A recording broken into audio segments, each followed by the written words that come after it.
Wait, you want a solo ToB like me? But you don't have the best gear? Well, you can't. It's impossible. I hate to break it to you. Alright, well, some people seem to think that, but let me show you why they're wrong. All you need is a bit of Elite Void, a Trident, a Whip, and a Blowpipe. A Dragon Warhammer or BGS would be great if you have, and a Salve is a useful item, but not required. The first boss is Maiden. Pray Mage and dump Chally specs into the boss. Sometimes, the boss will throw blood spats on the ground. One will always be thrown at your location though, so move away from the blood. If you don't, it will damage you every tick, and it will heal the boss. At roughly 70%, 50%, and 30% HP, Maiden will spawn red Nylocas crabs that you need to kill before they reach her, otherwise she'll be healed by them. Occasionally, the blood spats that she throws and leaves on the ground will turn into blood orbs. You just need to move away from the trail that they leave, similarly to how the blood splat works. Otherwise, ignore them entirely. The next boss is the Pestilent Bloat. Equip yourself if you brought it, and wait for the boss to be around the pillar in the middle of the room from you. This room is basically playing hide and seek from Bloat until he sits down. Sometimes, Bloat can change the direction that he is running, so watch out for that. He can also see 360 degrees around himself basically, and if he sees you, he'll send flies at you every tick until you hide, or until he sits down. Once Bloat does sit, dump your specs into him and proceed to hit him with your melee weapon until he starts the standing animation. At this point, you need to go back to playing hide and seek. Once enough damage is done to Bloat, he can start running instead of just walking, and body parts will start falling. If you get hit by a body part, you'll take a lot of damage and be stunned for a short period. So the fight is just going to boil down to playing hide and seek while he's standing and moving around the room, and then when he sits down, do as much damage as you can until he stands back up, rinse and repeat until he's done. Alright, and now it's time for one of the harder rooms for learners. The Nylocas room will require you to kill 3 different colored crabs that come in small or large size. White or silver is melee, green is ranged, and blue is mage. You have to attack the crab with the style based on its color. So attack green with ranged. If you hit it with the wrong style, they'll recoil the damage back to you, while they take none. If the big one makes it into the room, they can split into 2 smaller ones, but it's not guaranteed. There will be several waves of these, which leads to the Nylocas boss descending from the ceiling when the waves are done. You'll know when these waves are wrapping up because you get a message in black saying you hear a clicking noise in your chat box. Then you'll get a red message telling you that the clicking noise is getting louder. That red message will indicate that the waves are done and the Nylocas boss is about to come down. So at this point, make sure that you get your melee gear on, equip your special attack weapon, because the Nylocas boss will always come down in melee first.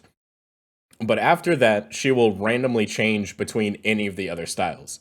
So, you're going to change your overhead prayer first, and then your gear, and go back to attacking the boss. So if the boss is blue, pray mage, equip your mage gear, attack the boss, she'll change colors, and when she does, it will automatically stop you attacking, so you don't have to worry about keeping attacking.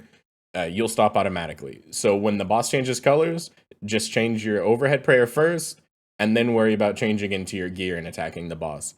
This is just a cycle that's basically going to repeat the entire time until the boss dies. Best of luck. Sotetseg, who I'm going to call Sot from now on, is another boss that might take a few tries to get down when you're learning. And he's the first boss you'll want to land your Dragon Warhammer or BGS spec on.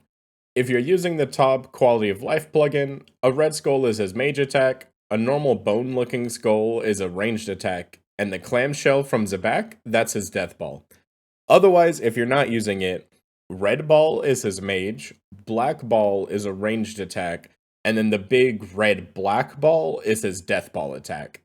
Throughout the fight, Sot will randomly attack you with a melee attack, a ranged attack, or a mage attack. His melee attack is fairly inaccurate, but it can hit high. If you don't pray correctly against his mage or his ranged attack, your overhead prayers will get turned off, and you'll take a moderate amount of damage. You can turn them on quickly with the quick prayers, otherwise there's a small delay before you can turn your overheads back on. You're generally going to take another one of his balls, whether it's the ranged or mage, before you'll have your overheads back on. Outside of his normal attacks though, every 10 attacks, Sot will throw out his death ball, which will hit for a random amount between 0 and roughly 60, I think is the max. So Just make sure you're healthy enough to absorb the hit. However, if you're in a team, the tile pack plugin, which is what I have on, can be used to show you the optimal tiles to stand. And when the death ball comes, stack on the red tile as a team to absorb it. Every 33% threshold, Salt will transition into a maze phase. You'll have to follow the red path inside the maze to avoid taking damage. If you step on a wrong tile, you'll take damage every tick for a random amount. If you're in a team, one player goes inside the maze, everyone else will stay topside. The player's topside will see a red square for each of the tiles that the player inside the maze clicks on. Usually, the player inside the maze steps on the second row of tiles on the path and waits for a moment for the topside players to be able to gather on that tile, and then quickly make your way through the path before the tornado can spawn topside, killing everybody. And that's just about it. You're going to repeat that song and dance 3 times until he dies. One option you do have for dealing with Deathball is skipping it with the maze phase. To do this, you leave Sode at the threshold of going into the maze phase, but don't quite put him into it, so leave him at 34% or wherever you are. And then whenever he launches the death ball, go ahead and hit him to knock him over that threshold amount to send you into the maze. Once you trigger that maze phase, it basically just nulls out the clamshell death ball that he throws, and there's no damage that happens from it. Good luck with that. After defeating Sode, just like in the Bloat Room, you will have the ability to resupply yourself with this treasure chest here. So go ahead and drop any partially used brews and restores, or completely used ones, top yourself off, and get ready for Xarpus. Xarpus is a boss that's basically broken into 3 phases. When you first enter the room, I'll call this phase 1. He's sleeping in the room and exhumes will open up. The more players on your team, the more that open up at once. All you have to do in this phase is cover them. Otherwise, if you don't cover them, they will heal Xarpus. Turns out, Xarpus starts partially damaged, so the better you do at keeping the exhumes covered, the less health Xarpus spawns in with. After the exhume phase, Xarpus wakes up in the middle of the room, starting phase 2. Every 4 ticks after waking up, he will spit a poison splat at your location, which stays until the fight's over. Your aim is to stack these poison stacks out of the important tiles that are marked in the middle. The easiest way of doing this is you're going to stand 1 or 2 tiles back, away from those important tiles in the middle, and then attack Xarpus when you see him launch his poison attack, then immediately run back out to a different tile to not drop poison on the important tiles inside. With a bit of practice, you can actually get a timing with it so that you step out and drop the poison outside, and then you're basically going to be staying inside Xarpus's important area the entire time otherwise. You do this until roughly 25% HP, at which point Xarpus will screech. At this point, stop hitting him. Once he screeches, that's going to indicate it's phase 3. Xarpus no longer will spit at you. Instead, he will just spin around randomly where he's at in the center, looking in certain directions. You cannot hit Xarpus from the front anymore once he screeches. Doing so will cause him to recoil a lot of damage at you. It's usually 60 plus that it'll hit you for, and it leaves you poisoned, and those poison ticks are for 20 damage apiece. You have to hit Xarpus from where he's not looking. The easiest way when learning is to hit him from his tail, and then when he turns, just follow his tail around. The ideal way, though, with a bit of practice, is moving to where Xarpus is looking. Hit him after he turns, then move to where he's looking again. While Xarpus's turns are random, he can't ever look at the place he was just looking from. So you'll always be safe hitting him from where he was just looking at. Just don't hit him from the front. You will probably die when you're trying to learn this, but you can do it. I believe in you. And that's pretty much it for Xarpus. Once she enters phase 3, just keep moving around him, hitting him anywhere but the front until he's dead. After killing Xarpus, unless you happen to have the ornate corrupt claws, whatever they are, pick up the Dawnbringer from the skeleton. It's gonna be your best spec option. It does 180 damage to Verzik, 160 plus basically every time that you use it. So it's gonna be your best spec weapon. You can maybe skip it if you're playing with a big team. Sometimes you guys have just enough damage that it doesn't matter, but generally speaking, it's going to be your best spec weapon and going to let you almost skip phase 1 of Verzik. Speaking of, let's talk about the big bad of ToB, Lady Verzik. Phase 1 is going to have you using Dawnbringer spec one time, then equipping a different weapon, and re-equipping the Dawnbringer back instantly to spec a second time with it. The Dawnbringer is slightly bugged, and if you spec 2 times in a row without changing what weapon you're holding, there's a good chance that the spec is going to bug out and it's going to hit a 0. Swapping weapons for 1 tick and then re-equipping it seems to stop that from happening. After both specs, you'll equip your melee weapon and hit Verzik one more time before running behind a pillar. Verzik sends out a mage ball that does 1 hit damage if not prayed against or blocked with a pillar. It maxes out around a 63 on prayer. When hiding behind the pillar, wait for Verzik to spread her legs. That's your cue to go back to melee hitting her. To be safe, just hit her 2 times before hiding behind the pillar. If you're using a 4-tick weapon, you can get 3 hits per cycle if you're tick perfect. If you're not tick perfect though, you'll be taking a mage ball. So let's keep it to 2 hits to be safe while we're learning. If you're using a 5-tick weapon, you'll only ever be able to get 2 hits anyway. Don't try any tick perfect things with that. You'll repeat this pillar hugging strat until you drop her shield to 0, ending phase 1, and the pillars will collapse while Verzik comes down. If you have a good team with good damage, you do have the option of just face tanking the mage balls with Protect Mage. That's kind of viewer discretion though for you guys to figure out. When phase 2 starts, try and land a Dragon Warhammer or BGS spec. Phase 2 will have Verzik throwing cabbage balls at your location every 4 ticks, similar to how Xarpus spat at you. They don't leave poison on the ground, but they do hit for a very considerable amount. Protect range will reduce the damage they do. I highly recommend you keep it on while you're learning. You can't stand directly next to Verzik for too long either. If you do, she'll bounce you back and stun you, and she'll end up lobbing another attack your way that you are going to get hit by. You can stand 1 tile away from Verzik and wait for her to throw an attack at you, then come in to hit her and step back after attacking.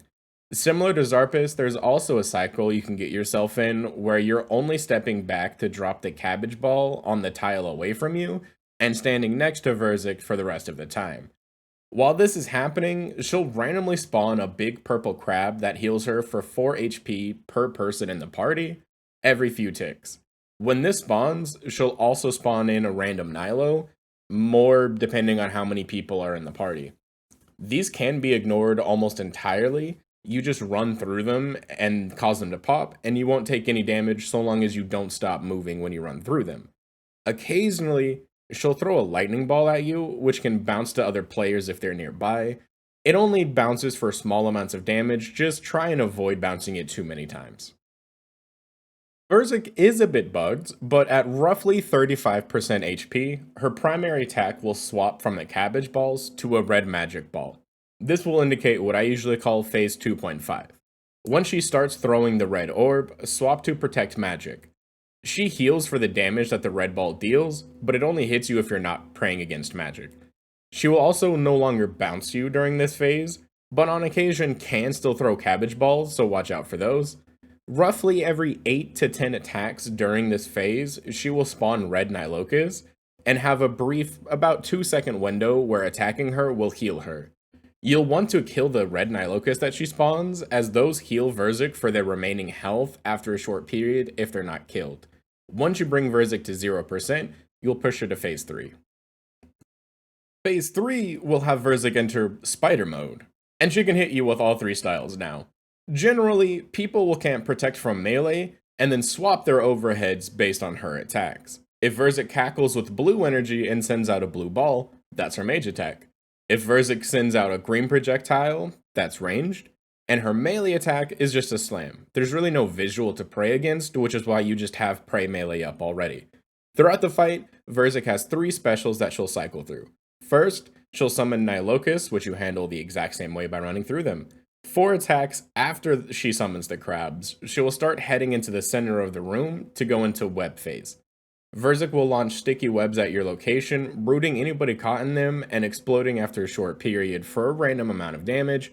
If you're caught, a different player can attack the webs to break you free if you're in a team. But so long as you keep moving and don't trail behind other players, the webs are relatively easy to avoid. A side note, if you bring a ZGS into the raid, you can freeze Verzik while she's walking to the center, and it will delay the web phase.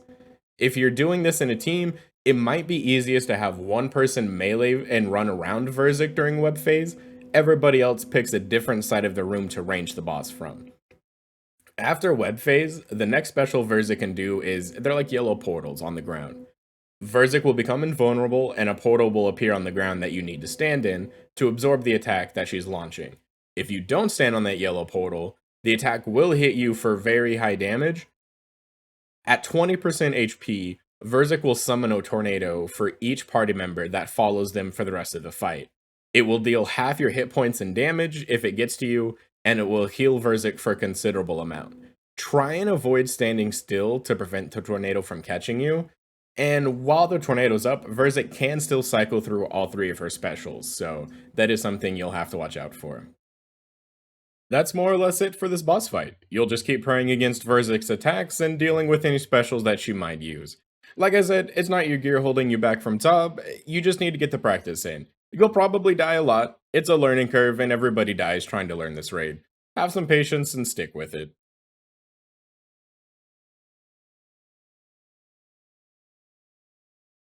Ooh, it's a purple, rewarded for video. Okay, suggestions, what do you think it is? Down there, let me know. I think it's Majesty Legs. Show me. What? It's a scythe? That's mine, baby. Let's go.